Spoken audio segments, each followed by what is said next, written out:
এইভাবে তাকাবেন না স্যার, আমার সুগার আছে তো, যখন তখন পেয়ে যায়, এখনই পেয়ে গেছে। কি নাম আপনার? আগে প্রভঞ্জন, আপনি আমায় প্রভু বলে ডাকতেন। তোর জ্ঞানী বলা, উনি সবার প্রভু, আপনাকে প্রভু বলে ডাকবে? ধোপা গাধাকে প্রভু বলে ডাকে, না গাধা ধোপাকে প্রভু বলে ডাকে? কি বললে? বুঝি না। কি করেন আপনি? আগে তাস খেলি। ফাজলামি হচ্ছে আমার সাথে। সিরিয়াসলি স্যার, তাসে তো এইটা আছে, আমার বাড়ির দোতলাটা পুরো জুয়ার পয়সায় করেছি।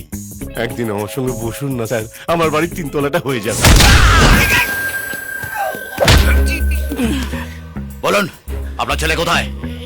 শুনেছি একজন বাবার মেয়েকে নিয়ে পালিয়েছে, তার বেশি আর কিছু জানি না স্যার। এখনো বলছি, সত্যি কথা বলে দিন। আপনারা কিন্তু আমার নলের ডগায়। এভাবে ভয় দেখাবেন না স্যার, অলরেডি আমার নলের ডগায় চলে এসেছে।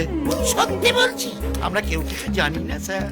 এই যে বলছে, দাদা, বলছিলাম ওই মন্ত্রীর বাড়িতে যাওয়ার আছে, ওনার নাতনির অন্নপ্রাশন। গাড়ি বের কর। আচ্ছা দাদা। যতক্ষণ না আপনার ছেলেকে আমি পাই, আপনারা দুজন এখানেই থাকবেন। কিনিমারা খেলো।